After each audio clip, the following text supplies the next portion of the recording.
नमस्कार मित्रों, हमारे यूट्यूब चैनल द टीचर्स में आपका स्वागत है। आज के वीडियो में हम लोग हिंदी भाषा के इतिहास से संबंधित सभी महत्वपूर्ण प्रश्नों पर चर्चा करेंगे। आइए देखते हैं क्या प्रश्न इसमें पूछे गए अभी तक।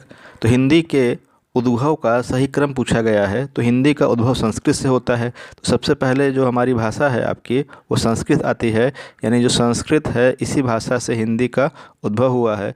संस्कृत के पश्चात जो आता है आपका वो पाली आती है, और जो पाली के पश्चात है आपका वो आता है आपका प्राकृत। प्राकृत आता है। प्राकृत के पश्चात जो भाषा है आपकी वो है आपकी अपभ्रंश है। अपभ्रंश, और उसके पश्चात जो है आपका अपभ्रंश के पश्चात जो है आपकी अवहट है, और अवहट लास्ट में जो है आपका हिंदी आती है। तो हम यहाँ देखते हैं कि अगर हम सही क्रम की बात करते हैं तो हम पाते हैं कि पाली, प्राकृत, अपभ्रंश और अवहट जो है ये क्रम दे रहा है आपका। और पाली, प्राकृत, पाली, अवहट, अपभ्रंश जो है, अगर हम सबका क्रम देखें तो पहले वाले का जो क्रम है वो सही है। पहले पाली है, फिर प्राकृत है, फिर अपभ्रंश है और फिर अवहट है। इस प्रकार से हिंदी के उद्भव का सही क्रम इस ऑप्शन में से आपका जो है पहला सही होगा। आते हैं दूसरा प्रश्न पर। दूसरा प्रश्न कह रहा है आपसे कि अपभ्रंश को पुरानी हिंदी किसने कहा है। तो अपभ्रंश को पुरानी हिंदी जो कहा है वो कहा है चंद्रधर शर्मा गुलेरी ने। तो इन्होंने क्या कहा, इन्होंने अपभ्रंश को पुरानी हिंदी कहा है। नेक्स्ट क्वेश्चन आपका है साहित्यिक अपभ्रंश को पुरानी हिंदी किसने कहा है। तो अब देखिए यहाँ कह रहा है साहित्यिक अपभ्रंश को। तो यहाँ अपभ्रंश को पुरानी हिंदी था, यहाँ पे क्या है साहित्यिक अपभ्रंश को पुरानी हिंदी किसने कहा है। तो ये कहा है आपका आचार्य रामचंद्र शुक्ल ने। तो तीसरे का ए सही होगा। चलते हैं नेक्स्ट क्वेश्चन पे। आगे पूछा गया क्वेश्चन है आपका, नेक्स्ट क्वेश्चन है आपका कि अपभ्रंश की उत्तरकालीन अवस्था का क्या नाम है, यानी अपभ्रंश के पश्चात किस भाषा का विकास हुआ है। तो अपभ्रंश के पश्चात जो आपकी भाषा है वो है अवहट, वो है आपकी अवहट। नेक्स्ट क्वेश्चन है आपका सौरसेनी अपभ्रंश से किस उपभाषा का विकास हुआ है। तो हम देखते हैं सौरसेनी अपभ्रंश से किस उपभाषा का विकास हुआ है। तो यहाँ ऑप्शन दे रहा है बिहारी, राजस्थानी, बांग्ला और पंजाबी। तो जो सौरसेनी अपभ्रंश से है बिहारी का उद्भव नहीं हुआ है। बिहारी का उद्भव जो हुआ है वो हुआ है आपका मागधी से। हाँ, राजस्थानी जो है इसका उद्भव सौरसेनी अपभ्रंश से होता है। बांग्ला का भी उद्भव आपका मागधी से हुआ है, और पंजाबी जो है वो आपका पैसाची अपभ्रंश से निर्मित है। नेक्स्ट क्वेश्चन है आपका अपभ्रंश और पुरानी हिंदी के मध्य के समय को क्या कहते हैं। तो इसको बोलते हैं संक्रांतिक काल। इसको कहते हैं संक्रांतिक काल।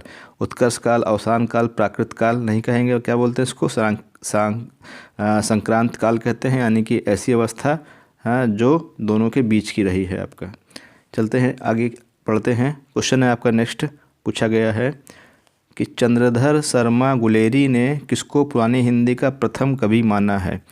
तो यहाँ ऑप्शन जो दे रहा है सरहपाद, स्वयंभू, राजामुंज और पुष्यदंत। तो यहाँ हम देखते हैं इसमें सही उत्तर होगा आपका चंद्रधर शर्मा गुलेरी ने पुरानी हिंदी का प्रथम कवि राजा मुंज को माना है।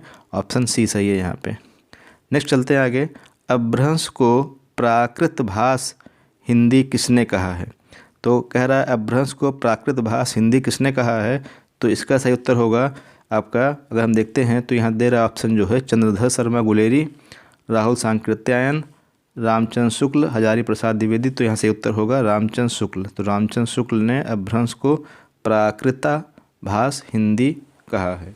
नेक्स्ट क्वेश्चन है आपका पंजाबी का विकास अपभ्रंश के किस रूप से हुआ है। तो अभी हमने बात की थी कि जो पंजाबी का विकास हुआ है वो अपभ्रंश के पैसाची रूप से हुआ है, और महाराष्ट्री, मागधी, ब्राह्मण से नहीं हुआ, ब्राह्मण से सिंधी का उद्भव हुआ है।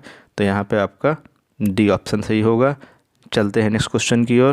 क्वेश्चन नंबर नेक्स्ट है आपका 10 नंबर। 10 नंबर क्वेश्चन कह रहा है बिहारी, बांग्ला, उड़िया और असमिया भाषाओं का उद्भव किस अपभ्रंश से हुआ है। तो जो ये अपभ्रंश है आपका ये है आपका मागधी अपभ्रंश। 10वें का ए सही है। तो 10वें का ए सही है। नेक्स्ट चलते हैं आगे। अर्धमागधी अपभ्रंश से किसका विकास हुआ है।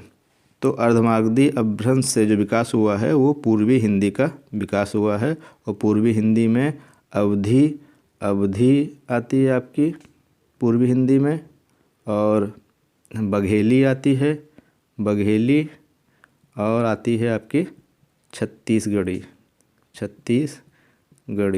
तो ये आपकी इसी में आती है पूर्वी हिंदी में। तो अर्धमागधी अपभ्रंश से किसका विकास हुआ है? तो पूर्वी हिंदी का विकास अर्धमागधी अपभ्रंश से हुआ है।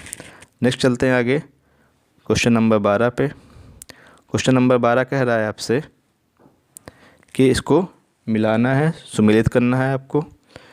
तो हम देखते हैं यहाँ पे कि जो सौरसैनी अपभ्रंश है, सौरसैनी अपभ्रंश से इसमें से जो आपका बनी है वो है राजस्थानी। अभी हमने पीछे देखा भी था कि राजस्थानी किससे निकली है, आपकी सौरसैनी अपभ्रंश से निकली है। पैसाची से जो है लहंदा और पंजाबी का विकास हुआ है, यानी दूसरे का तीसरा सही होगा। मागधी से जो निकली है आपकी वो असमिया निकली है मागधी से। और अर्धमागधी से जो विकास हुआ है वो पूर्वी हिंदी का हुआ। इस प्रकार से हम क्या देखते हैं कि पहले का 4 सही है, दूसरे का आपका 3 सही है, तीसरे का 2 सही है और चौथे का 1 सही है। तो 4 3 2 1 जहाँ होगा वो सही होगा। 4 3 2 1 आपका ये वाला सही है। इस प्रकार से 12 का बी ऑप्शन सही होगा। चलते हैं नेक्स्ट हम लोग क्वेश्चन की ओर। नेक्स्ट है क्वेश्चन नंबर 13 आपका। तो 12 का बी सही था, 13 देखते हैं। 13 कह रहा है सौरसैनी अपभ्रंश से उत्पन्न भाषाएं बतानी है आपको। तो सौरसैनी अपभ्रंश से पश्चिमी हिंदी, राजस्थानी का विकास हुआ है और गुजराती का विकास हुआ है सौरसैनी अपभ्रंश से। ठीक है, तो जो आपका ऑप्शन है वो चेक कर लेते हैं हम लोग। तो ब्रजभाषा अवधी कुमायूनी गढ़वाली नहीं है आपका, पश्चिमी हिंदी, राजस्थानी और गुजराती है आपका, ये सही है आपका। यानी कि जो आपका ऑप्शन नंबर 2 है वही सही है, पश्चिमी हिंदी, राजस्थानी और गुजराती।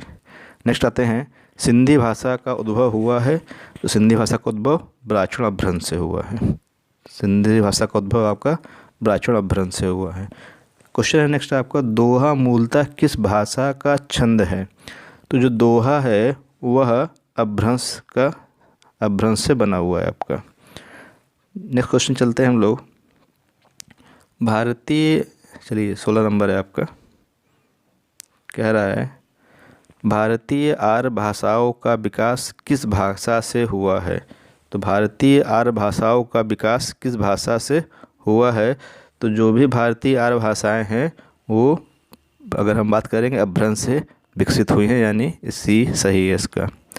हिंदी शब्द किस भाषा से लिया गया है? ऑप्शन है आपका ए संस्कृत, बी फारसी, सी हिंदी और डी अरबी। तो यहाँ जो होगा आपका हिंदी जो है वह फारसी भाषा का शब्द है। अगर फारसी ऑप्शन मिलेंगे तो ईरानी होगा। तो ईरानी जो है उन्होंने हिंदी शब्द का प्रयोग किया है, यानी जो हिंदी है वो ईरानी भाषा का शब्द है या फारसी भाषा का शब्द है। नेक्स्ट है आपका 18 नंबर, मध्यकालीन अरबी तथा फारसी साहित्य में भारत की भाषाओं के लिए किस शब्द का प्रयोग मिलता है? तो जो ये मध्यकालीन तथा अरबी साहित्य में भारत की भाषाओं के लिए जो शब्द मिलता है, अगर ऑप्शन देखें रिक्ता, दूहा, जवान ए हिंदी और हिंदी में आपका जवान हिंदी सही होगा आपका, जो इसका आंसर है। नेक्स्ट चलते हैं आगे हम लोग क्वेश्चन पे। कह रहा है नेक्स्ट, खालिक बारी किसकी रचना है? तो जो खालिक बारी है ये अमीर खुसरो की रचना है, यानी कि इसका सी सही है आपका, अमीर खुसरो। नेक्स्ट चलते हैं आगे, निम्नलिखित में से कौन सी द्रविड़ परिवार की भाषा है? तो ऑप्शन देखिए अगर दे रहा है यहाँ पे उड़िया, बांग्ला, असमिया, कन्नड़। तो जो भी साउथ की भाषाएं होती हैं वो द्रविड़ भाषा में आती हैं। तो यहाँ साउथ की भाषा जो है आपकी वो कन्नड़ है। तो इसका ऑप्शन डी सही होगा, यानी 20 का डी सही है। नेक्स्ट चलते हैं, कह रहा है खड़ी बोली हिंदी में सर्वप्रथम रचना करने वाले कवि का नाम बताना है आपको। तो इसमें जो ऑप्शन दे रहा है जायसी दे रहा है आपका, और अमीर खुसरो, विद्यापति और भारतेंदु हैं आपका। तो इसमें से सही उत्तर होगा अमीर खुसरो जो हैं ये थे आपके क्या हिंदी में सर्वप्रथम रचना करने वाले कवि थे आपके। नेक्स्ट चलते हैं आगे। क्वेश्चन है आपका नेक्स्ट 22 नंबर, कह रहा है शकुंतला नाटक का खड़ी बोली में अनुवाद किसने किया है? तो ये जो ऑप्शन दे रहा है राजा शिव प्रसाद सितारे हिंद, राजा लक्ष्मण सिंह, भारतेंदु हरिश्चंद्र और गिरिधर दास। तो यहाँ से उत्तर होगा राजा लक्ष्मण सिंह, जिन्होंने शकुंतला नाटक का खड़ी बोली अनुवाद किया है। नेक्स्ट है आपका खड़ी बोली कहाँ बोली जाती है? तो खड़ी बोली का जो मुख्य रूप से प्रयोग होता है वो झांसी, कानपुर, मेरठ और अलीगढ़ में से ऑप्शन सी मेरठ में होता है। क्वेश्चन नंबर नेक्स्ट देखते हैं 24 नंबर। 24 नंबर क्वेश्चन कह रहा है आपका खड़ी बोली के लिए सुनीति कुमार चटर्जी ने किस शब्द का प्रयोग किया है?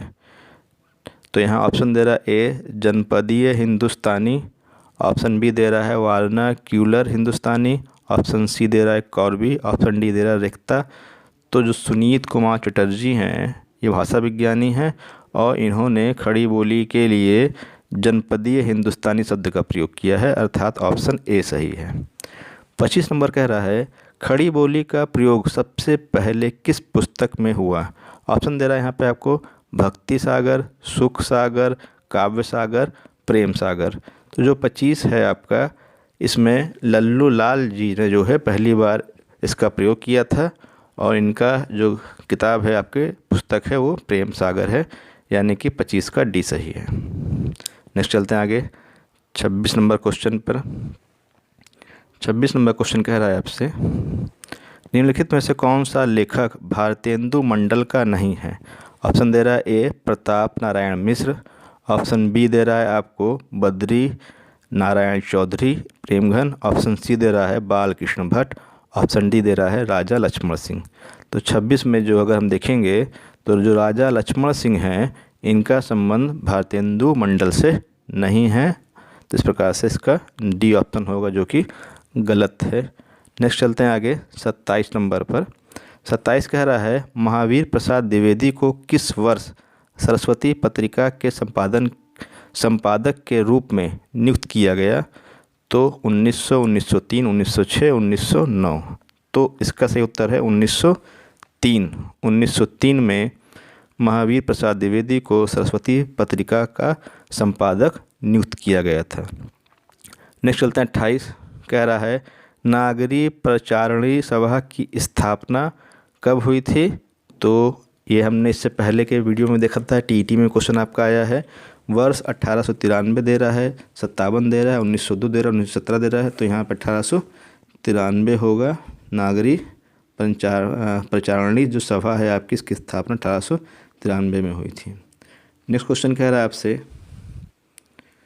नेक्स्ट क्वेश्चन है आपका 29 नंबर। 29 नंबर कह रहा है आपसे नागरी प्रचारणी सभा के संस्थापकों में थे आपके, तो कौन संस्थापक थे उसकी बात कर रहा है।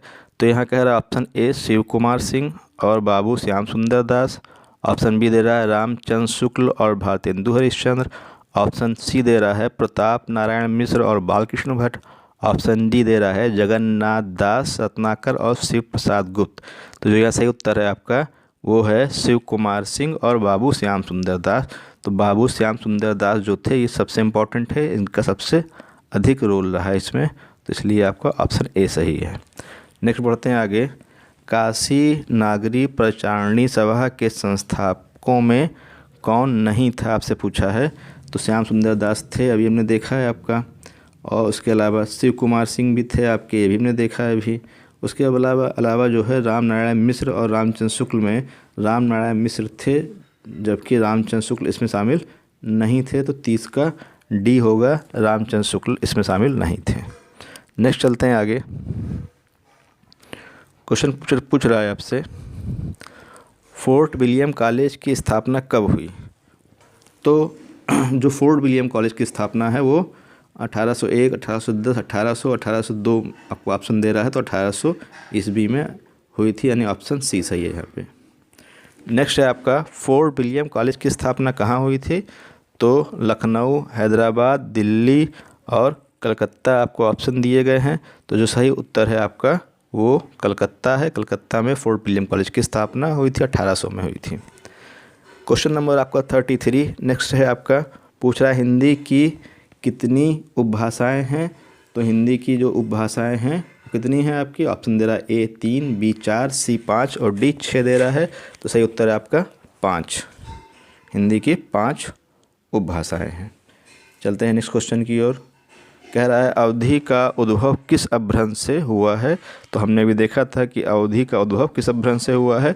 तो ये हुआ आपका अर्धमागधी अपभ्रंश से, यानी 34 का डी सही होगा, क्योंकि अर्धमागधी अपभ्रंश से जो उद्भव हुआ है वो अवधी, बघेली और छत्तीसगढ़ी का हुआ है। तो इस प्रकार से 34 का डी सही है। आते हैं 35 क्वेश्चन पे। 35 क्वेश्चन क्या कह रहा है, कह रहा है इनमें कौन सी बोली पूर्वी हिंदी की नहीं है। तो अभी हमने बात की थी कि अवधी, बघेली, छत्तीसगढ़ी पूर्वी हिंदी में आती है, जबकि जो बिहारी है वो पूर्वी हिंदी में नहीं बल्कि आपकी मागधी में आती है आपकी, ठीक है, मागधी अपभ्रंश में आती है, और ये बिहारी अलग है आपका। तो इस प्रकार से इसका बिहारी होगा, यानी कि 35 का बी सही होगा। नेक्स्ट है आपका पश्चिमी हिंदी की बोली नहीं है। तो पश्चिमी हिंदी की बोली जो है आपकी यहाँ दे रहा कौरबी, हरियाणवी, अवधी, बुंदेली।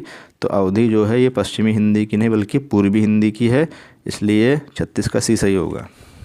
नेक्स्ट है आपका 37 कह रहा है पश्चिमी हिंदी की बोलियों की संख्या कितनी है। तो पश्चिमी हिंदी की अगर बोलियों की बात करते हैं तो पश्चिमी हिंदी के अंतर्गत जो है आपकी कौरबी आती है, हाँ, हरियाणवी आती है, बुंदेली भी आती है आपकी, हाँ, और उसके अलावा बुंदेली, अवधी, कौरबी, ब्रज और इस प्रकार कुल मिला के 5 भाषाएं आपकी, इसमें 5 बोलियां इसमें आपकी आती हैं। तो 37 का डी सही होगा। नेक्स्ट है आपका पूर्वी हिंदी की बोलियां पूछा है कौन कौन सी हैं। तो पूर्वी हिंदी की जो बोली है वो अवधी, बघेली, छत्तीसगढ़ी जहाँ होगा वो होगा आपका। तो यहाँ हमको ए सही लग रहा है, ऑप्शन ए सही है आपका। चलते हैं नेक्स्ट क्वेश्चन पर। 39 नंबर क्वेश्चन है आपका। क्वेश्चन कह रहा है भोजपुरी, मगही और मैथिली बोलियां किससे संबंधित हैं। तो भोजपुरी, मगही और जो भी मैथिली हैं ये आपकी बिहारी हिंदी से संबंधित हैं, यानी 39 का सी सही होगा। 39 का आपका सी सही होगा, बिहारी हिंदी। पश्चिमी हिंदी नहीं है आपका, पूर्वी हिंदी नहीं है, राजस्थानी हिंदी नहीं है, बल्कि आंसर क्या है आपका सी, बिहारी हिंदी। नेक्स्ट कह रहा है आपका आपसे 40 नंबर क्वेश्चन है आपका। 40 नंबर क्वेश्चन है, ये देखते हैं। कह रहा है 40 नंबर क्वेश्चन कह रहा है गुड़गांव, दिल्ली और करनाल के पश्चिमी क्षेत्रों में बोली जाने वाली अहिर बाटी का संबंध किससे है। तो ये आपकी जो इसका सही उत्तर होगा वो होगा आपका राजस्थानी। तो उत्तरी राजस्थानी से है आपका, ये उत्तरी राजस्थानी सी सही है आपका। नेक्स्ट रहेगा आपका 41 नंबर क्वेश्चन है आपका, मैथिली में साहित्य सृजन करने वाले रचनाकार कौन हैं। Option A Vidyapati, option B Bharatendu, option C Sarahpad, option C Agyeya. तो इसका सही उत्तर है आपका ऑप्शन ए विद्यापति। नेक्स्ट चलते हैं आगे। क्वेश्चन नंबर 42 है, कह रहा है 42 कह रहा है पूर्वी राजस्थानी का एक अन्य नाम बताना है आपको। तो मेवाती, ढूंढाड़ी, मारवाड़ी और मालवी में से आपका ऑप्शन बी सही होगा। ढूंढाड़ी जो होता है ये पूर्वी राजस्थान की बोली का अन्य नाम है। नेक्स्ट है आपका 43 नंबर, कह रहा है 43 में निम्नलिखित में से किस बोली में कृष्ण काव्य और रीतिकालीन साहित्य का सृजन हुआ है। तो इसका ऑप्शन सी सही है, ब्रजभाषा। अवधी, भोजपुरी और कौरवी नहीं है आपका। नेक्स्ट है आपका बहुत ही महत्वपूर्ण क्वेश्चन है आपका ये, गोस्वामी तुलसीदास की रचना कवितावली किस भाषा में है। तो जो कवितावली है वो आपकी अवधी, ब्रजभाषा, मैथिली और बुंदेली में से ऑप्शन बी सही है, ब्रजभाषा। तो जो गोस्वामी तुलसीदास की रचना कवितावली है वो ब्रजभाषा में है। नेक्स्ट चलते हैं आपके आगे। 44 क्वेश्चन आपके हो चुके हैं। 45 चलते हैं। हिंदी भाषा की कितनी विख्यात बोलियां हैं। तो अभी हमने देखा था जो हिंदी भाषा है उसकी 5 विख्यात बोलियां हैं, ठीक है, जो सबसे अधिक 5 हैं आपकी, वो सबसे अधिक विख्यात हैं। नेक्स्ट चलते हैं, आपका जो 5 है आपकी सौरसेनी अपभ्रंश में खासतौर से आती हैं। नेक्स्ट है आपका ब्रजभाषा का विकास किस अपभ्रंश से हुआ है? तो ब्रजभाषा का विकास सौरसेनी अपभ्रंश से हुआ है, ऑप्शन डी सही है। नेक्स्ट है आपका छत्तीसगढ़ किस भाषा की बोली है? तो राजस्थानी ऑप्शन ए दे रहा है, ऑप्शन बी दे रहा है बिहारी, ऑप्शन सी दे रहा है पूर्वी हिंदी, ऑप्शन डी दे रहा है पश्चिमी हिंदी। तो जो छत्तीसगढ़ी है वो आपकी पूर्वी हिंदी की है, आपका अवधी बघेली और छत्तीसगढ़ी ये पूर्वी हिंदी में आती हैं और अर्धमागधी अपभ्रंश के अंतर्गत आपकी आती है, ऑप्शन सी सही है। नेक्स्ट चलते हैं आगे, 48 नंबर है आपका, कह रहा है खड़ी बोली का दूसरा नाम क्या है? तो जो खड़ी बोली है इसका दूसरा नाम पूछा है आपसे, ऑप्शन ए दे रहा है मगही, ऑप्शन बी दे रहा है कौरवी, ऑप्शन सी दे रहा है हिंदुस्तानी, ऑप्शन डी दे रहा है बघेली। इसका सही उत्तर होगा कौरवी, सही उत्तर होगा इसका होगा कौरवी, जो है आपका ये सही उत्तर होगा इसका। नेक्स्ट चलते हैं, वाराणसी गोरखपुर आरा के मध्य कौन सी भाषा बोली जाती है? तो जो वाराणसी है, गोरखपुर है और आरा के मध्य जो भाषाएं बोली जाती हैं वो भोजपुरी हैं आपकी, ऑप्शन बी सही है। नेक्स्ट देखिएगा 50 नंबर क्वेश्चन है, बघेली किस उपभाषा की बोली है? तो इसमें जो ऑप्शन दे रहा है आपको, हमने पीछे वही बात की थी कि बघेली और छत्तीसगढ़ी और अवधी जो होती है ये पूर्वी हिंदी की है, तो ऑप्शन ए सही है आपका। तो 50 क्वेश्चन हमने देखा जिसमें से आपका ए सही है 50 का। नेक्स्ट चलते हैं आगे हम लोग आगे, क्वेश्चन है 51 नंबर आपका। तो 51 नंबर कह रहा है किस क्षेत्र की बोली को काशिका कहा गया है? तो काशिका मतलब हम देख रहे हैं काशी से बना है काशिका आपका, तो काशी मतलब बनारस, तो बनारस की जो बोली इसको काशिका बोलते हैं, तो ऑप्शन सी यहाँ पे सही है आपका। नेक्स्ट चलते हैं 52 नंबर पे, पश्चिमी हिंदी किस अपभ्रंश से विकसित है? तो पश्चिमी हिंदी का जो विकास हुआ है वो सौरसेनी अपभ्रंश से हुआ है, पीछे भी आया था। नेक्स्ट 53 आपका, पश्चिमी हिंदी की सर्वाधिक प्रमुख बोली कौन सी है? तो पश्चिमी हिंदी की जो सबसे सर्वाधिक प्रमुख बोली है आपकी, अगर उसकी हम बात करेंगे तो जो यहाँ ऑप्शन दे रहा है ब्रजभाषा, खड़ी बोली, बुंदेली और बांगरू, तो जो ब्रजभाषा है ये सबसे प्रमुख बोली है क्योंकि इसी में सर्वाधिक साहित्य भी रचे गए हैं प्राचीन काल से। नेक्स्ट चलते हैं आपके आगे 54 नंबर, ब्रजभाषा किस अपभ्रंश से विकसित है? तो जो ब्रजभाषा है आपकी वो सौरसेनी अपभ्रंश से विकसित है, ऑप्शन ए सही है। नेक्स्ट चलते हैं आगे हम लोग 55 नंबर, बहुत ही इंपॉर्टेंट क्वेश्चन है, वेरी इंपॉर्टेंट क्वेश्चन है, लगभग सभी परीक्षाओं में ये पूछा गया है और आने वाले जो परीक्षाएं हैं वो चाहे लेखपाल की हों, चाहे टेट की हों और चाहे आपका जो भी एग्ज़ाम हो हिंदी के से संबंधित जो है सभी के लिए महत्वपूर्ण है। पूछा गया है रामचरितमानस किस भाषा में है? तो जो रामचरितमानस है वो आपका ब्रज में नहीं है, भोजपुरी में नहीं है, मागधी में नहीं है, बल्कि किस में आपका ये अवधी में है, तो रामचरितमानस अवधी भाषा में लिखा गया है। नेक्स्ट चलते हैं आपका 56 नंबर पे, क्वेश्चन कह रहा है हिंदी भाषा की बोलियों के वर्गीकरण के आधार पर छत्तीसगढ़ी बोली है? तो सीधी सी बात है पूर्वी हिंदी के अंतर्गत आपकी छत्तीसगढ़ी आती है, ऑप्शन ए सही है। क्वेश्चन बार बार जिस प्रकार से पूछे गए हैं वो सब क्वेश्चन को यहाँ पे आपका दिखाया गया है। क्वेश्चन नंबर नेक्स्ट है आपका, मैथिली का विकास किस अपभ्रंश से माना जाता है?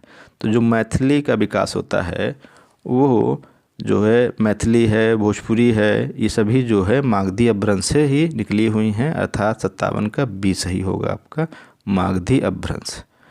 नेक्स्ट है आपका 58 नंबर, तुलसीकृत विनय पत्रिका की भाषा पूछा गया है, ऑप्शन ए दे रहा है अवधी, ऑप्शन बी दे रहा है ब्रज, ऑप्शन सी दे रहा है आपको कन्नौजी, ऑप्शन सी दे रहा है डी को दे रहा है कौरवी आपको। तो जो तुलसीदास कृत विनय पत्रिका की भाषा है वो ब्रज है आपका, ऑप्शन बी सही है, यहाँ पे ब्रज भाषा होगा। नेक्स्ट है इनमें से किस बोली का बिहारी हिंदी से संबंध नहीं है? तो जो बिहारी हिंदी है, बिहारी हिंदी संबंधित जो भाषाएं हैं भोजपुरी है, मगही है, मैथिली है, अवधी का संबंध बिहारी हिंदी से नहीं बल्कि पूर्वी हिंदी से है, तो ऑप्शन ए जो होगा आपका अवधी होगा। नेक्स्ट चलते हैं आगे हम लोग 60 नंबर क्वेश्चन पे। 60 नंबर क्वेश्चन कह रहा है निम्नलिखित बोलियों में से कौन सी बोली उत्तर प्रदेश में नहीं बोली जाती? तो अगर हम बात करते हैं, अवधी उत्तर प्रदेश में बोली जाती है आपकी। नेक्स्ट है आपकी ब्रज भी बोली जाती है और खड़ी बोली बोली जाती है। तो अवधी लखनऊ के आसपास का जो एरिया है, लखनऊ फैजाबाद, वहाँ सब अवधी बोलते हैं। ब्रज मथुरा के आसपास का जो एरिया है, और खड़ी बोली जो है मेरठ के आसपास की बोली है। जबकि मैथिली बोली यहाँ पे नहीं बल्कि बिहार में बोली जाती है। इस प्रकार से ऑप्शन डी जो होगा आपका वो मैथिली होगा, जो कि उत्तर प्रदेश में नहीं बोली जाती।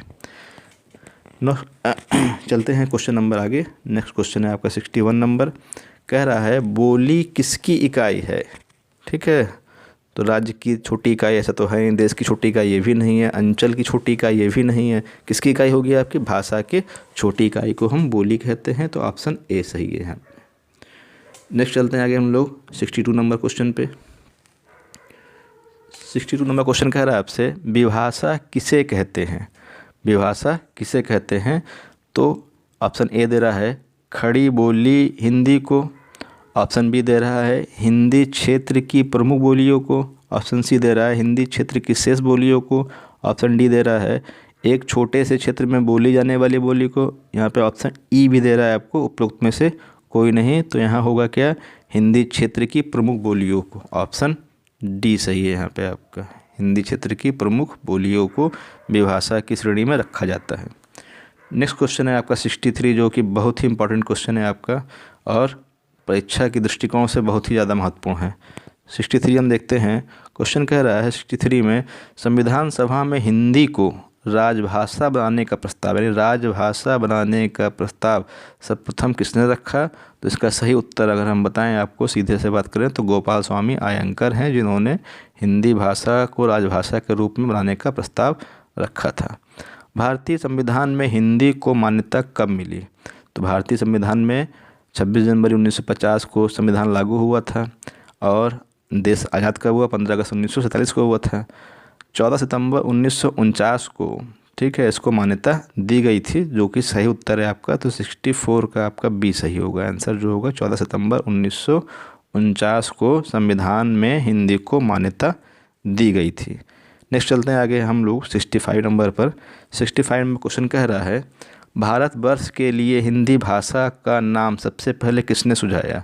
तो पहले हिंदी भाषा को हिंदी भाषा नहीं बोलते थे, ठीक है। तो हिंदी भाषा का जो नाम सुझाया गया था वो हमारे महात्मा गांधी नहीं होंगे, रविन्द्रनाथ ठाकुर नहीं है, ये भी राजा राम मोहन राय ये भी नहीं है। सही उत्तर क्या है? मदन मोहन मालवीय। ऑप्शन डी सही है। नेक्स्ट क्वेश्चन कह रहा है आपसे 66 नंबर क्वेश्चन है आपका। तो 66 क्वेश्चन कह रहा है किस राज्य के प्रशासनिक कार्यों को राजभाषा उस भाषा को कहते हैं जिस भाषा के द्वारा किसी राज्य के प्रशासनिक कार्यों को संपन्न किया जाता है, किसी देश के विद्यालयों के प्रशासनिक कार्यों को संपन्न किया जाता है, किसी देश में व्यापार करते हैं, किसी देश की जनता द्वारा अपना विचार विनिमय किया जाता है। तो स्पष्ट है कि जो राजभाषा होती है आपकी वो प्रशासनिक कार्यों में उपयोग की जाती है। इस प्रकार से आपका ए सही होगा यहाँ पे। तो प्रशासनिक कार्यों में ही राजभाषा का उपयोग होता है। इस प्रकार से 66 का ए सही है। चलते हैं नेक्स्ट क्वेश्चन की ओर। 67 क्वेश्चन है आपका। 67 नंबर कह रहा है संविधान के किस अनुच्छेद में कहा गया है कि संघ की राजभाषा हिंदी और लिपि देवनागरी होगी? आपको दे रहा आर्टिकल 343, 344, 345, 346। ऑप्शन ए सही है। 343 में जो है वो कहा गया है कि भारत संघ की राजभाषा हिंदी और लिपि देवनागरी होगी। चलते हैं नेक्स्ट 68 नंबर क्वेश्चन पे। 68 नंबर क्वेश्चन का कह रहा है वैज्ञानिक तथा तकनीकी शब्दावली आयोग, यानी वैज्ञानिक तथा तकनीकी शब्दावली आयोग की स्थापना किस वर्ष हुई थी? तो ये हुई थी वर्ष 1961 में। ऑप्शन ए सही है। चलते हैं नेक्स्ट क्वेश्चन की ओर। क्वेश्चन नंबर नेक्स्ट है आपका 69 नंबर। इसमें कह रहा है आपसे राजभाषा किसका प्रतिनिधित्व करती है? तो किसका करती है आइए देखते हैं। पहला ऑप्शन ए दे रहा है राष्ट्रभाषा केवल राज्य का प्रतिनिधित्व करती है, ऐसा नहीं है। नेक्स्ट कह रहा है राष्ट्रभाषा संपूर्ण मानव का प्रतिनिधित्व करती है। नेक्स्ट दे रहा है आपको राष्ट्रभाषा संपूर्ण राष्ट्र का प्रतिनिधित्व करती है। फिर दे रहा है राष्ट्रभाषा संपूर्ण राष्ट्र का प्रतिनिधित्व नहीं करती है। तो ऑप्शन पढ़ के एकदम क्लियर है कि राष्ट्रभाषा मानव से मतलब नहीं है बल्कि राष्ट्र से संबंधित होती है, इसीलिए ऑप्शन सी सही है यहाँ पे कि जो राष्ट्रभाषा है वो आपकी राष्ट्रभाषा जो है आपका वो राष्ट्र का प्रतिनिधित्व करती है। तो यहाँ पे option C is correct. Next चलते हैं आपका 70 नंबर क्वेश्चन पे। कह रहा है इनमें से कौन सी भाषा संविधान की 8वीं अनुसूची में सम्मिलित नहीं है। तो हिंदी सम्मिलित है आपकी, नेपाली है, गुजराती है, राजस्थानी सम्मिलित नहीं है आपकी। 71 क्वेश्चन चलते हैं हम लोग आगे। 71 नंबर क्वेश्चन पे आ गए हम लोग। कह रहा है भारतीय भाषाओं को भारतीय संविधान की किस अनुसूची में सम्मिलित किया गया है। तो जो 8वीं अनुसूची में है इसमें भारतीय भाषाओं के संदर्भ में बताया गया है कि भारतीय संविधान में 22 भाषाओं का उल्लेख किया गया है और ये 8वीं अनुसूची में है आपकी। 72 नंबर क्वेश्चन कह रहा है इनमें से किसको संविधान की 8वीं अनुसूची में शामिल नहीं किया गया है। ऑप्शन दे रहा है आपको डोगरी, मैथिली, ब्रज, असमिया। तो यहाँ पे क्लियर है कि ऑप्शन सी जो है ब्रज को शामिल नहीं किया गया, बाकी सभी आपके शामिल हैं। नेक्स्ट क्वेश्चन है आपका 73 नंबर। आसान क्वेश्चन, बहुत टफ नहीं लेकिन बहुत इंपॉर्टेंट क्वेश्चन है। देवनागरी लिपि की उत्पत्ति किससे हुई है। तो देवनागरी लिपि की उत्पत्ति जो हुई है खरोष्टी, ब्राही, पसाची और कैथी में से ब्राही से हुई है। खरोष्टी से आपकी उर्दू का विकास हुआ है और पैसाची से जो है आपका पंजाबी का हुआ है और मैथिली जो है आपका कैथी से ही निकली है। नेक्स्ट चलते हैं आपके आगे। अधिकतर भारतीय भाषाओं का विकास किस लिपि से हुआ है। तो अगर लिपि की बात करते हैं तो वही ऑप्शन होगा आपका ब्राही लिपि। तो 74 का भी आपका डी होगा ब्राही लिपि। 75 कह रहा है हिंदी भाषा किस लिपि में लिखी जाती है। तो वही फिर घूम फिर क्वेश्चन आपका है कि हिंदी भाषा की जो लिपि है वो देवनागरी है। तो ऑप्शन ए सही है 75 का। आते हैं हम लोग 76 क्वेश्चन पे। 76 क्वेश्चन कह रहा है आपसे देवनागरी लिपि का विकास किस प्राचीन लिपि से हुआ है। फिर क्वेश्चन इसी प्रकार से घुमा घुमा के पूछे गए हैं। तो ये जो देवनागरी लिपि का विकास हुआ है वो ऑप्शन ए ब्राही लिपि से हुआ है। नेक्स्ट चलते हैं मॉरिशस का प्रेमचंद्र किसे कहा जाता है। तो मॉरिशस का प्रेमचंद्र बोलते हैं आपका, अब यहाँ पे जो ऑप्शन दे रहा है अगर हम उसको पढ़ते हैं तो हरिशंकर आदेश, रामदेव रघुवीर, अभिमन्यु अनंत और हरि मानक, ये ऑप्शन दे रहा है आपको। तो इसमें जो सही उत्तर है आपका अभिमन्यु अनंत होगा, क्योंकि ये भी प्रेमचंद की तरह जो है उपन्यास लिखने में महारथी हैं। नेक्स्ट है आपका लाल पसीना उपन्यास के लेखक कौन है। तो वही आपके मॉरिशस के प्रेमचंद्र यानी कि अभिमन्यु अनंत जो हैं यही लाल पसीना लिखे हुए हैं। नेक्स्ट चलते हैं 79 क्वेश्चन पर। 79 और लास्ट क्वेश्चन है आपका 80 नंबर। तो 79 क्वेश्चन कह रहा है अंडमान निकोबार में शासन और शिक्षा की भाषा कह रहा है क्या है। तो अंडमानी, निकोबारी और बंगाली ये आपको ऑप्शन दे रहा है, जिसमें से बंगाली नहीं होगा, कंफर्म है। अंडमानी और निकोबारी में कन्फ्यूजन है लेकिन अंडमानी और निकोबारी नहीं है। इसका सही उत्तर है हिंदी। तो हिंदी क्या है, अंडमान निकोबार में शासन और शिक्षा की भाषा है। नेक्स्ट चलते हैं आपका 80 नंबर क्वेश्चन है आपका कि प्रथम विश्व हिंदी सम्मेलन का आयोजन किस वर्ष हुआ था। तो ये नागपुर में हुआ था और कब हुआ था, 1975 में हुआ था। तो इस प्रकार से हमने हिंदी भाषा के इतिहास से संबंधित 80 अति महत्वपूर्ण प्रश्नों को देखा। आशा करता हूँ ये वीडियो आपको पसंद आया होगा। अगर पसंद आया है तो चैनल को लाइक करें, शेयर करें, सब्सक्राइब करें। धन्यवाद।